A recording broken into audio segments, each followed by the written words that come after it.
I was born to the cold, painted world of Ariamis, and though I was perfectly at home amongst the people of the painting, our realm was withering away. I was only a child when I made plans to leave Ariamis. I spent years mastering the skills of many blades, so that I could protect myself from the monstrosities I knew I would encounter in the outside world. Just before Ariamis crumbled, I escaped. Guided by my Corvian blades, I made a place for myself in the physical world. Still, I lacked a purpose, and eventually I too began hollowing. I thought I was doomed, until I met a young sorcerer who told me of Londor, a society of undead. So I ventured to Londor, where I discovered the Sable Church and its mission to end the linking of the fire and bring forth the Age of Man. I pledged myself to the cause, for I had witnessed enough of the gods' destruction. I vowed myself to Lady Eira as well, and with her guidance, I became the most skilled of the Londor Paleshades.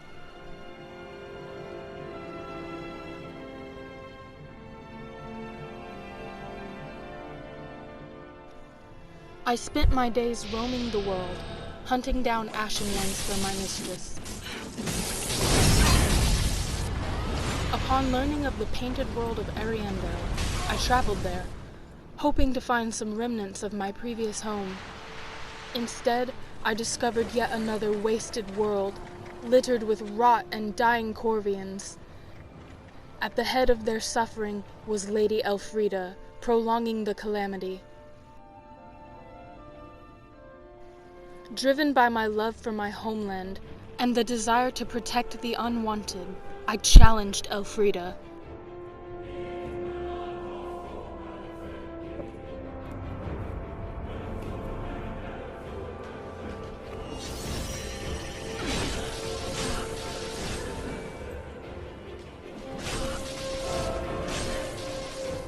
And struck her down.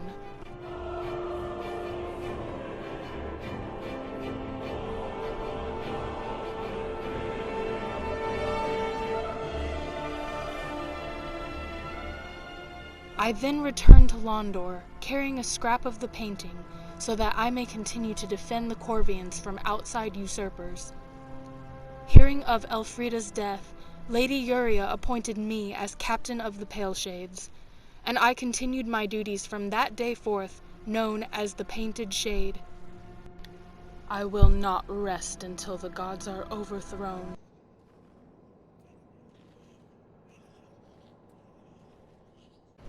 Howdy folks!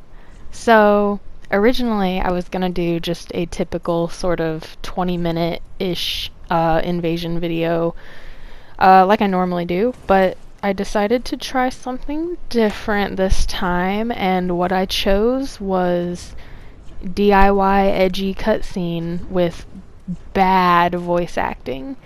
But I will say that I spared you all, because originally I wrote a section on the Painted Shades, I guess, affair with Orbeck, and so when Eira asks or requests or demands or whatever she does, whenever she tells my character to kill Orbeck, she actually kills Eira instead and becomes the new, like, head of the church. But I decided to spare you all the edgy fucking romance, and that's what this footage was gonna be.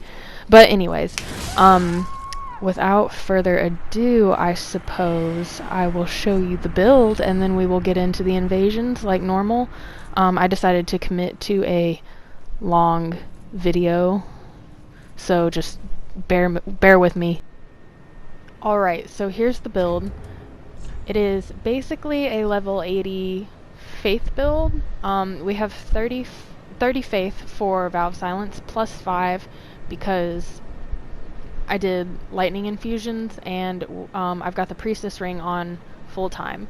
The 28 dex is for Dark Drift, and then the rest of the stats are just kind of where I thought they would be good. 14 attunement, so that I have 2 slots for Valve Silence, and of course we're hollow, and Level 80, I originally wanted this to be a level 70 character, but I just couldn't hash it.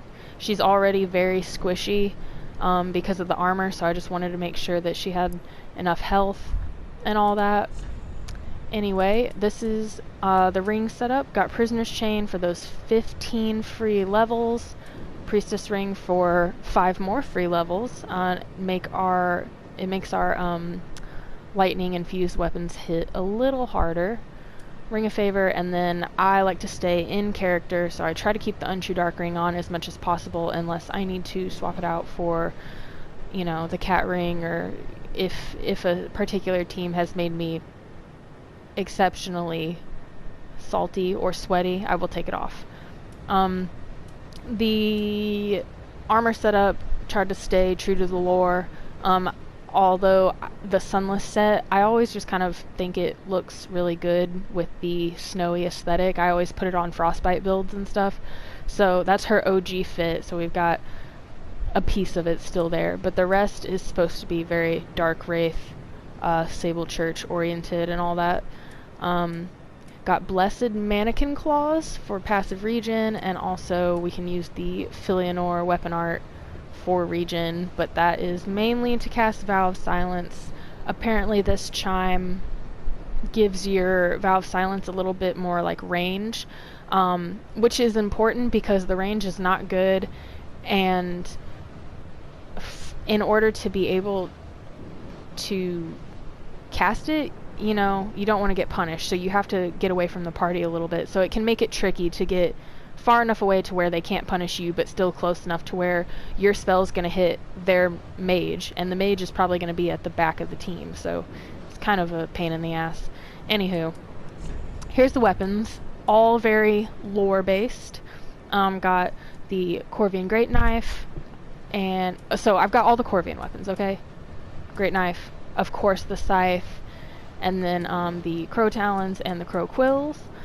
We also have any sort of Uria or Velka or Dark Wraith type of weapon. The S-Stock's just kind of there, but, you know, they're swords women. It makes sense. Got this, you know, it's basically just there for show. The Dark Drift is nice if, then Dark Drift's nice for bonfire duels, basically.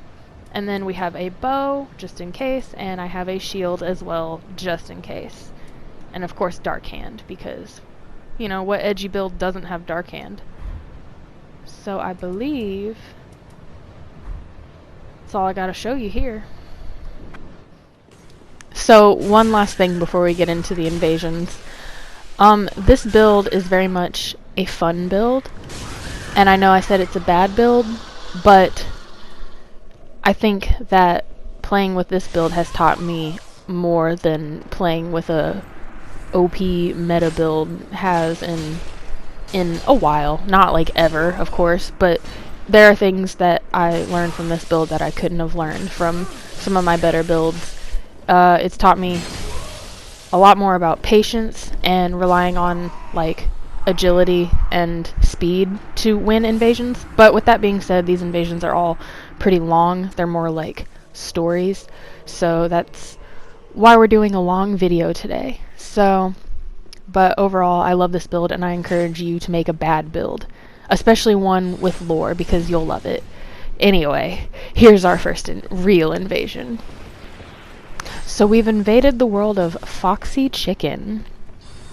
Right off the bat, we've got a 3v1, and I see that they've got a caster. He's already hit me, so I decide I'm gonna hit him with that sweet purple ring of silence. But you know, I do have to kind of keep in mind that the enemies, particularly in this area, rely on magic to back me up. So casting there wasn't really a problem because they had already killed most of the enemies, but it is something that overall I've had to keep in mind here. They're a little bit reluctant to enter the dark room, at least individually. As you can see, the Vow of Silence has already worn off because it only lasts like 11 seconds or some crap like that. this spear pyromancer guy. I think he's gonna give us some hell later on. And we've got a blue on the way. So I'm just trying to, you know, draw them through the level little by little. The classic invader routine. You know, this build is bird based, you know, so we're gonna peck at them. We're gonna peck at them and scratch at them for a while until all their hair and skin falls off. And then we'll eat them.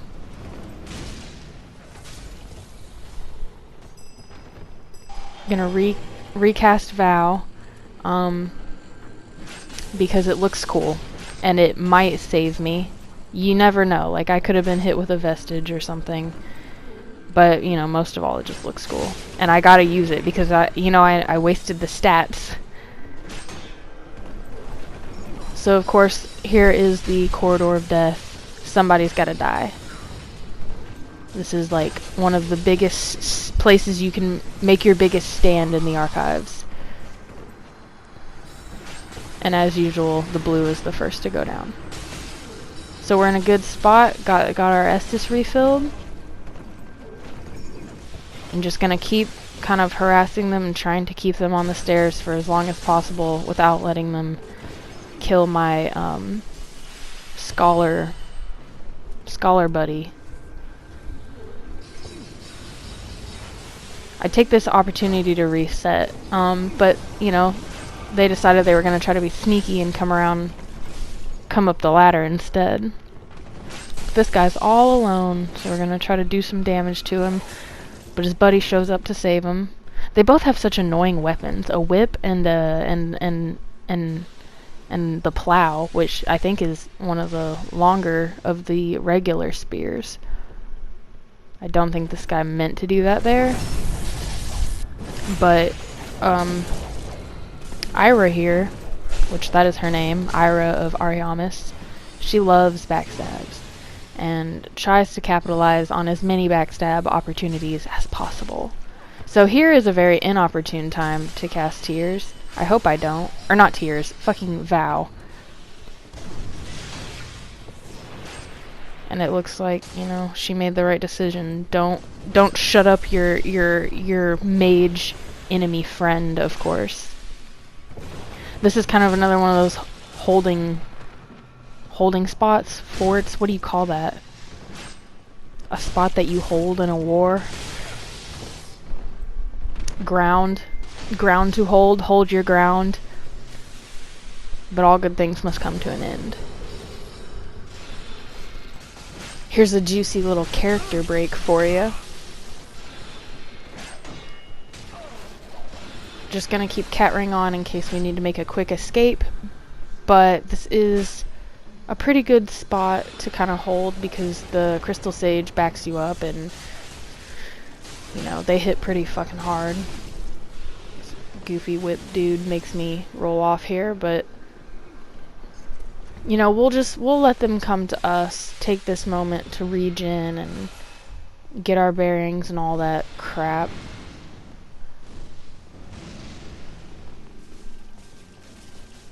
They decide that they would rather take out the sage than worry about me. Didn't take them long, so I guess that was a wise choice on their part. It's time to focus all three efforts on me now.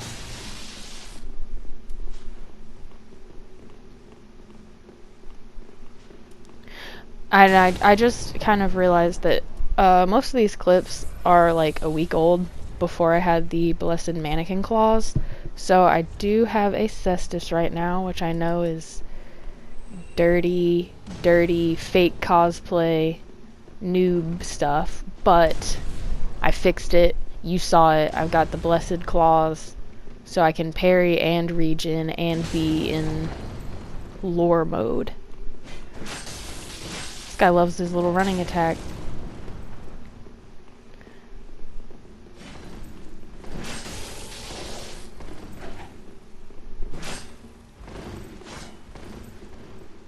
And ever so slowly, they get closer and closer to this Lothric Knight. It was like 10 seconds ago they didn't even want to enter the room, but if you piss them off enough, they will eventually aggro the enemies. Where is the host? Why do hosts just run off and let their fucking henchmen fix all their problems for them? Ooh, sick parry, dude. Very sick. Alright, so they've aggroed the Lothric Knight. I have a little bit more leverage. Get my Undead Hunter charms, because I was hoping to... I don't know. I'm trying to incorporate those into my gameplay, because I, like, never use them. I was hoping maybe the Lothric Knight would do some big damage for me, but... He just kind of does that. He just kind of runs around and then puts his shield up.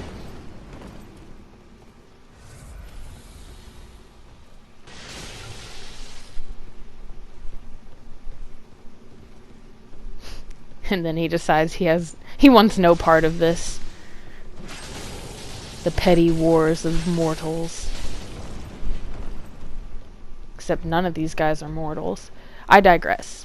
Eat a green blossom, buff up. If they're not gonna aggro you, you might as well buff up. Just rub it in their face that you know, they're giving you the space to do pretty much whatever you want.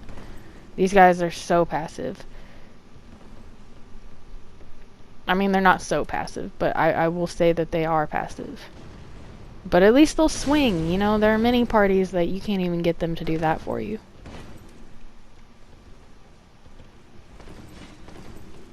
Run back to the cover of the Lothric Knight when they try to chase you down. Or chase us down, or me, or... Let me know in the comments what sort of tents I should use. Or what do you prefer? Because I know everybody kind of says different things. Like they might say we or I or something like that. Anywho. I use sit-down gestures a lot. I use sleep a lot. That's me swinging out a hit stun like usual. He probably would have parried me had he like thought about it. A little slow to the backstab there.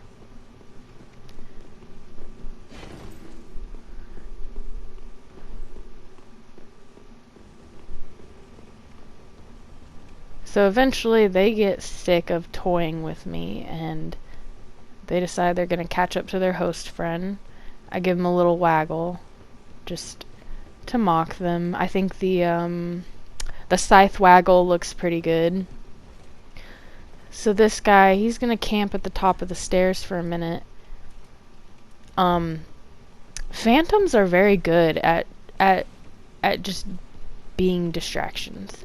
And I'm recognizing that more and more every day.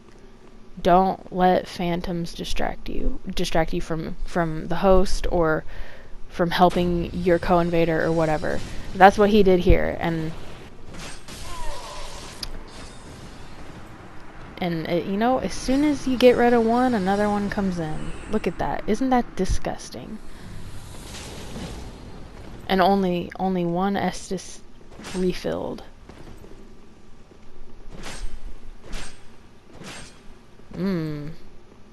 Tactical R1s. If you ever see me just R1 3 or 4 times into the air, you know, you like hope that they'll advance you, but some are just way too like soft and they're just too afraid to get near if you're swinging.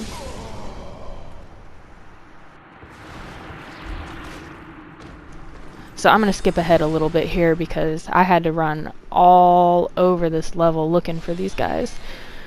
Foxy Chicken, our host, now is in the company of 2 little piggies. And they're taking out... Well, they have taken out some of my precious enemies. So we're going to have to make do without our NPC friends. Looks like Dragon Slayer Great Axe Blue is very... laggy and having some connection issues. He kind of skips around. It's rather terrifying. And I have absolutely no cover, so we gotta get the fuck out of here. The host makes a break for the elevator lift, of course. One blue breaks off to be the host's bodyguard, and our other blue decides to pursue. He thinks he might have a shot taking out this little scrawny crow girl. He was sorely mistaken. And this poor guy gets the point down because I've killed enough fucking phantoms at this point. Nothing against him. So I'm gonna fast forward through this next little bit here because it is a lot of just ladder games, you know? So Foxy Chicken has resummoned his entire gank.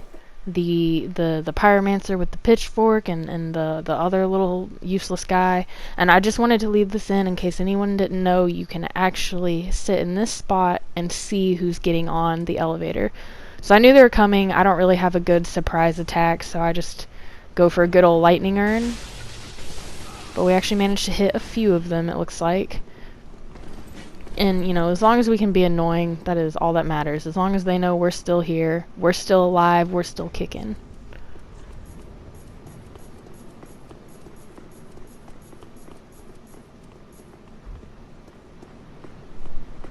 Unfortunately, my Ring of Favor spam was a little, I don't know, over the top, I guess, because no one wanted to follow me except for Foxy Chicken, the host. One of our blues just went home, or I guess the blue, which was the laggy Dragon Slayer. So I suppose he probably lagged out and was forced to go home. But Pitchfork guy, he's making sure we don't get too comfortable with the host until looks like he's gonna get distracted by the wing knights, which, you know, that's a viable, or that's an understandable distraction, you know. And that's what it all this is the moment it all comes down to, you know, is just when you can get them frustrated enough to aggro those enemies that they just shouldn't aggro. And then all it takes is an unsuspected lightning urn. Look at that. I fucking prevail. We prevail. The painted shade prevails. Here's a fun troll you can do while you're by yourself in the basement. Playing alone. No co-op, no honest password summon co-op for you. So you get summoned as a blue to spy on other people's invasions. But then you notice the host is a mage. And so you cast fucking Tears and fucking vow silence. And then you give the host a little L1 waggle for your cheeky troll. And then you fast forward because the fight's boring and doesn't matter. The host dies. The end. Get edged on.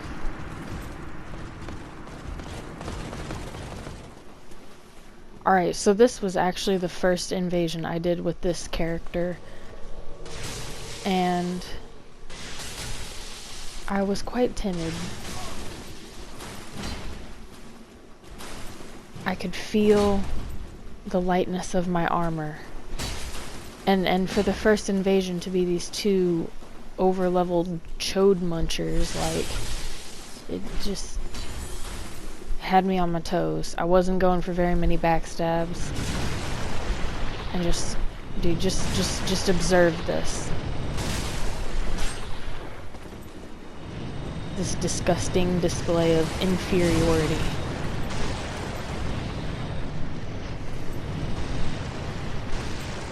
Have you ever seen anything like it? I don't know.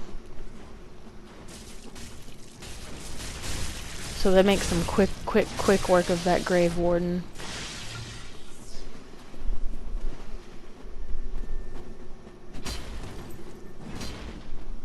So I know that I just have to stay alive and wait for my moment, even though there's not really any good PvE in this area.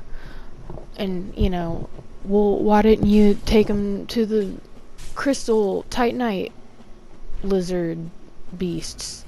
Well, because that water was slow and they would have killed me. that water would have slowed me down and then they would have killed me. So I decided distance was more important. Anyway, whatever I said about phantoms being really good at distracting you and just like getting you off course, that's exactly what this guy was doing, and I realized it, so I decided to leave him behind. I really don't need to like try to protect those hollows.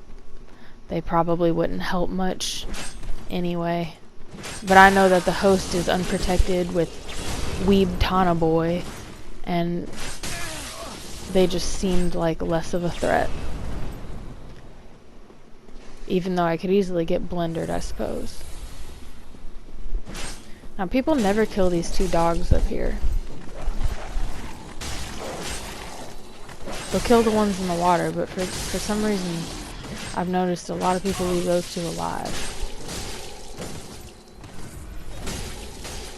Over-leveled Phantom number 2 now has the Sellsword Windblades. And they are lagging onto the screen and doing running attacks. Running L1s. Anyway, so over-leveled Chode Muncher number 1 has, of course, killed all the hollows. No, he hasn't. He's he's not even efficient enough to have killed the hollows.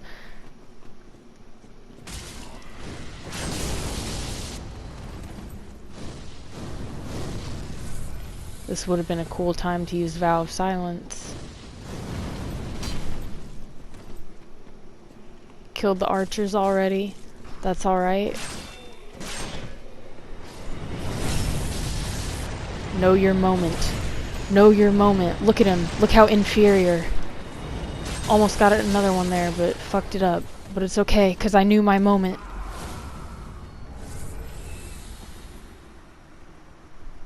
That's that sweet reward, the sweet fruits of patience. Or luck. You be the judge. Alright, so we got this host guy here. We've been fighting him for a few minutes, and it hasn't really been going great for him, I suppose. So he called the police on me. And you know, the police, they showed up, and they showed up kind of looking like they might know what they're doing.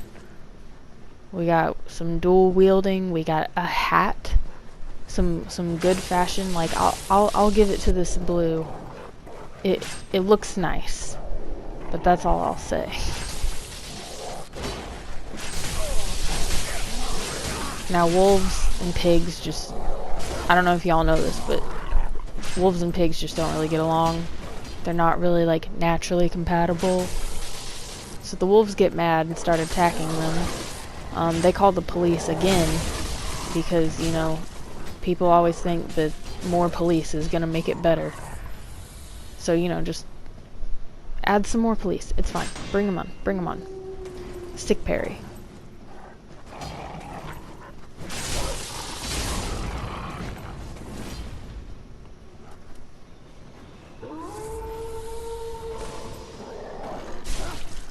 Nice tactical cocaine bomb after I had already healed. Backstab Jesus is just like not on my side. Or I'm not on my own side. There's so many juicy butt grabbing opportunities that were not taken.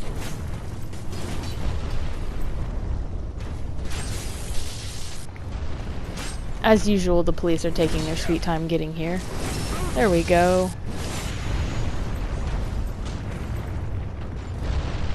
Instead of advancing, they would like to hold this spot where they're being shot at with sonic ultra arrows.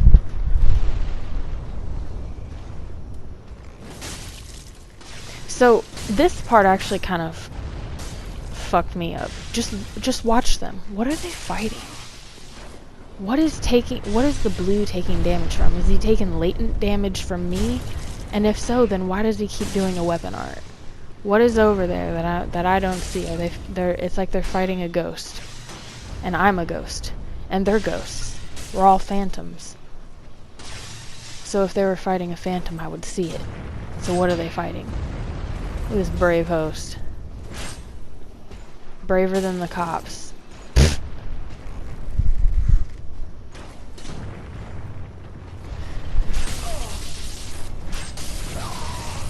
What an anticlimactic way to go out. This cop, he's been eating the donut. You see the donuts on his shirt. He's been eating them. Been real messy about it. Not exactly helping out, if you know what I mean. Now just look at these strapping specimens. Look at that lag. Beautiful. And the lightning arrow display of dominance. So this team actually invited me to their party chat. I had been in this world for a very long time. Partially looking for them because they did like half the level and then went back to the bonfire or something to resummon. It's a team of like 2 or 3 over-leveled phantoms. So, you know, naturally I was taking it slow. So they invited me to their party chat. And they were like, just come to the bonfire and we'll just duel it out.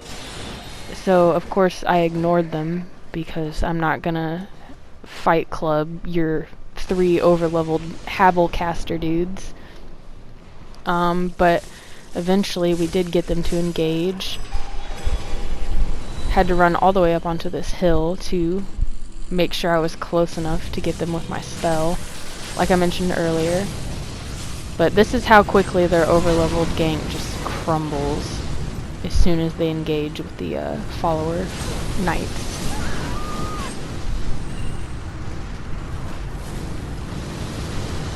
Don't ever let a party bully you into dueling their over-leveled gank squad. Look at that guy, he's very cool. Goober guy. He thought he did all the work, but whew, he came in actually sort of late. Okay, so Mr. Sink here. This one's a doozy. This one's a doozy, let me tell you, partner. What do we got? Freed Scythe. This onion bro who for some reason thinks he's being sneaky, even though I've already entered the room by the time he decides to start playing hide and seek. And I'm pretty sure our yellow boy, the whole team might even be a little bit latent, but I'm pretty sure yellow boy's having a little bit of connection issues. Of course, they're a pretty intimidating gank, save for the Shield of Want. So we decide to, you know, draw them through the level like we do with this build. We peck at them like a bird. And they have a mage. So you know what that means.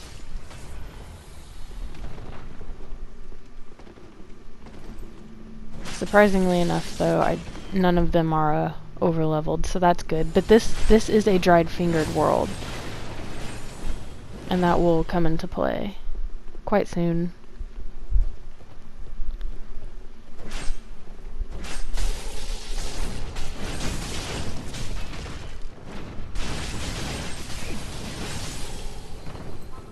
I suppose this poison is... I think the onion bro has a poison dark sword, but don't quote me on that. Look at this red. Look at this fucking red.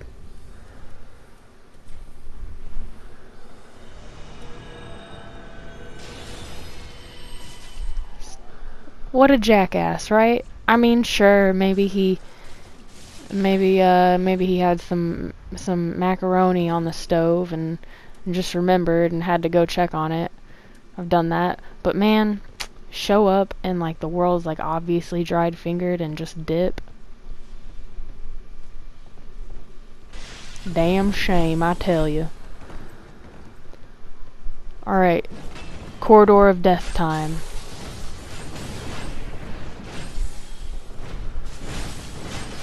This host, his solution for everything is just weapon art. Look at the range on that. Like, people been calling me out saying that the range on the Corvian Scythe is too much. It's got too much phantom range. That freed Scythe though.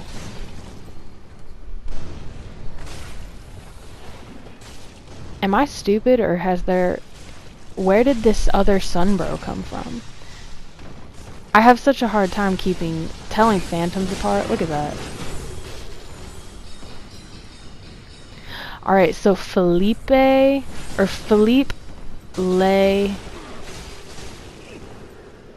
Wazowski or something. Look at that brain genius. Goddamn. Philippe is a character. So we're gonna just come back here and reset with the Lothric Knight, you know, as we do. Lothric Knight is our Crystal Lothric Knight is our best buddy. Philippe down. We're breaking character for this team because it's gonna, you know, it's gonna take all we've got. It's gonna take all 4 ring slots to beat this team.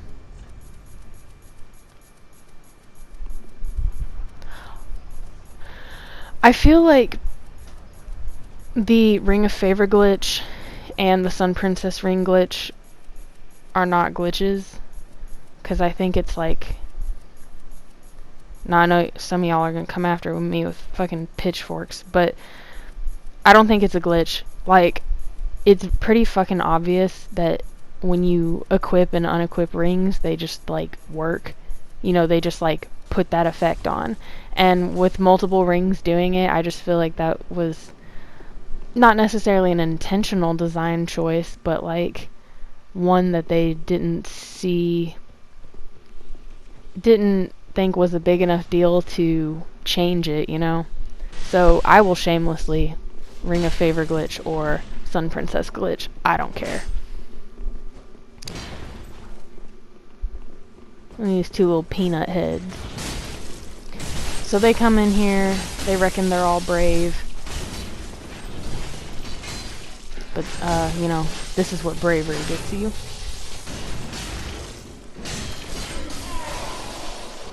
Now the Sunbro here, I think this is the same Sunbro because he's got the Morns. Look at that range. What are you doing, man? This connection is nasty. But our Lothric buddy is dead, so we're gonna retreat. We ain't fighting no laggy great sword and freed scythe in a tiny room. Some more overachiever favor spam. I guess I just kind of always assume that they're just gonna like chase me and tail me, you know, but a lot of the times they just do this. They just stand around.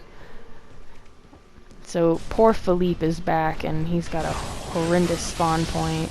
I think I actually hit him there, but I thought maybe if I rushed in I could intimidate some of them, but of course they know their weapons are bigger than mine and they've got the bloodlust, and that's all it took.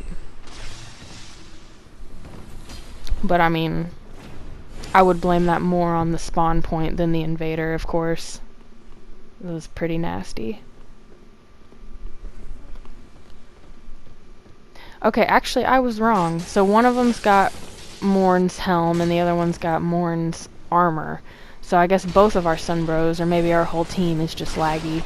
But of course, we kill the Onion, and they immediately call the police. They don't, you know, they're not confident in their skills to handle this, so it's back to a 4v1 and then back to a 3v1. It's never an anything v2. Y'all gotta start invading in the archives. I need better archives co-invaders. None of that Ring City, Great Belfry bullshit. Look at this beautiful lag. Beautiful. And Philippe is back for the 3rd time. And I think, I don't know if that's just a no, absolutely not. Twice. Okay. It's definitely not just a bad invader hiccup. Like, I think he thinks that I'm on their team because I ran in and may have accidentally hit him last time. But, thankfully, he does not... He focuses on what really matters and doesn't hold a grudge. But unfortunately, I cannot convince him to come down here. Obviously, if you're going to come out on this balcony and be tailed by a gank, you do not want to go right, because there's no escape to the right. But no matter what I do, he wouldn't come down here. Gank 3, Philippe 0. I give him a little clap because I'm kind of sick of him showing up and refilling the team's Estus. That's like the worst thing you can do as a co-invader, is fucking show up and die and give an Estus back to all 4 team members.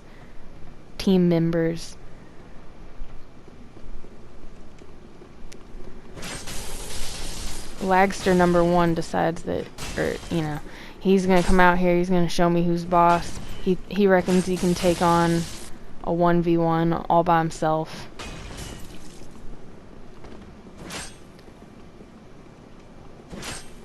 I tend to be a little bit intimidated by the machetes. I always feel like their hitboxes are like a little weird compared to like other vertical, like a vertical like ultra great sword.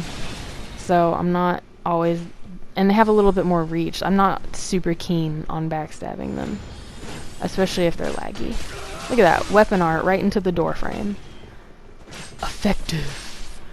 Effective solutions by, what's this guy's name? Mr. Sink. Mr. Sink's effective solutions. A very not worth trade. Alright, Philippe is back for the 4th time.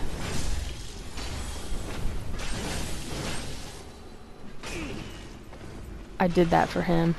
I saved his fucking life right there. Don't even try to tell me I didn't, because I did. But once again, he does not learn from his mistakes, and he won't come down here and hang out with me. Props to the host, actually, for thinking of this, because normally, Pestilent Mist isn't like a huge deal, but to climb up a ladder, you would even a short ladder like this, you would lose a good amount of HP. So, and I figured that, Philippe was probably gonna die anyway.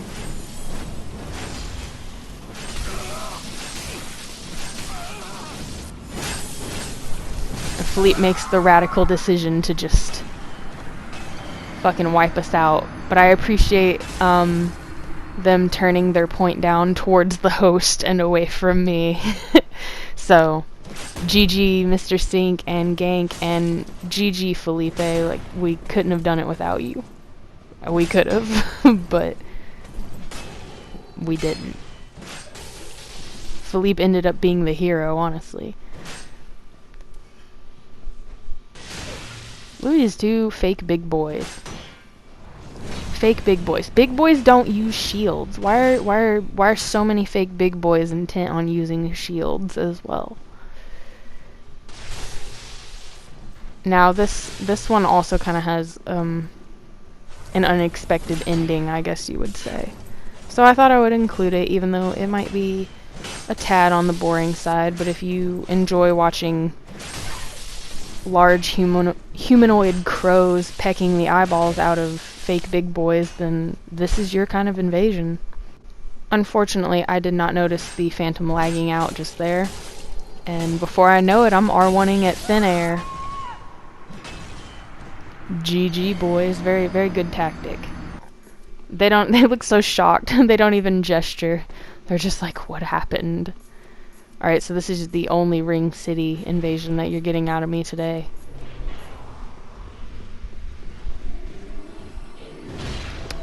We've got a 3v1.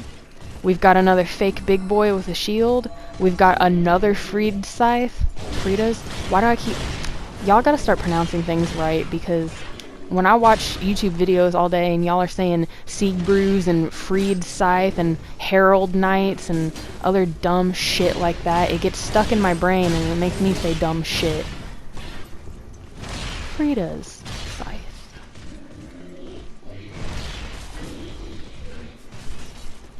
Ring City and Gank City are both Two places where staying in character does not matter. That lagster thought he was gonna get a cheeky backstab. Look at this. Look at this. Crystal Soul Spear into Yeet. True combo.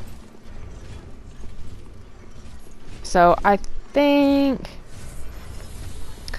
I may skip ahead here in a moment. This invasion turned out to be like 10 to 15 minutes long. They're very passive. And I don't get a co-invader. This is level 80, but like, you know, it's level 80, dog. That's a good level.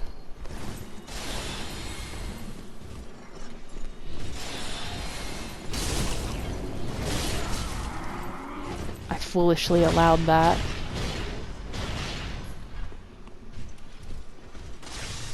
I've gotten into the habit of pressing down on my, or holding down on the D-pad to get to my Estus, to like ensure that I'm going to be on my Estus, so that I don't accidentally like pop a bundle or something when I'm trying to heal. But sometimes I press heal too early. I'm actually trying to break the habit because I got sick of looking dumb and throwing like urns or cocaine bombs or whatever. Because if you press down on the D-pad, it'll go down, or if you hold down, it'll go down one icon and then go to your Estus, and then I press square too early and I just throw things. Look at that tactical weapon art spam.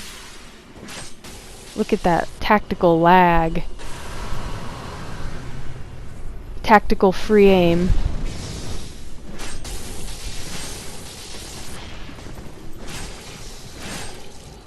I don't mean to be so like negative while I'm commentating, but man, this gank just like absolutely zero respect for this gank. I do respect ganks, some of them, but not this one. Alright, I'm gonna skip ahead. Yeah. So there's some more passivity, more bombs, and crystal soul spears. And so we break away to get some regen going and just wait for them. Like, obviously, they're not. Some teams just won't go down the stairs until they kill the Herald Knights one by one by one. And in that sort of scenario, I just kind of let them do it because, I don't know, you can't stop them. You can't make them not be passive. Well, you can, but not with a build like this. And if they're gonna do the, you know, throw a bomb at the Herald Knights, draw them up one by one and kill them, I just let them. I don't care.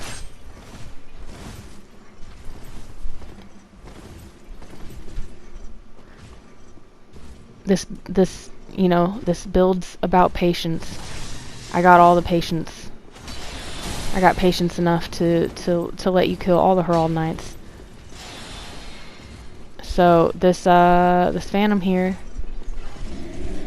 Look at this overcommitment. I'm not even at like I mean, he could probably kill me in like an R1, but I'm not at very low health. Overcommits so hard and wakes up all the Herald Knights that they were avoiding waking up like 5 seconds ago. Now he's just panic rolling around. Completely out of harm's way, but still just mindless panic rolls. And lag. Oh my goodness. He's gonna run back up to his mommy. His dragon jizz mommy.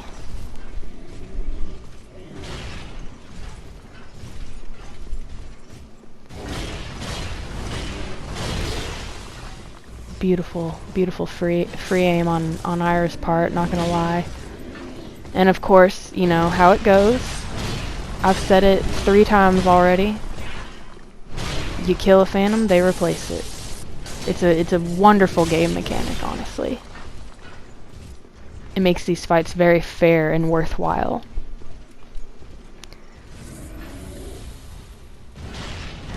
And what's even more amazing is I'm pretty sure that blue has Frida's Scythe. just like the Phantom we killed. There's like one mage setup. Every mage looks exactly the same. Even my mage, I'm not gonna like... Well, no, my mage does not have the moonlight. Every mage looks the same. There's like a good int weapon.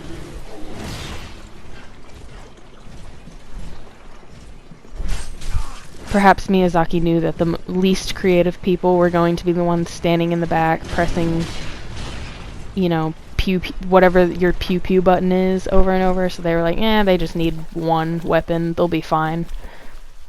I'm gonna skip ahead a little bit here, because they run back to the bonfire room, and, you know, I ain't going in there.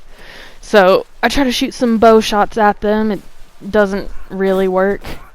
But check this out, as soon as I come up here to engage the blue, what do you know? They send him home. No Estus for me. Meanwhile,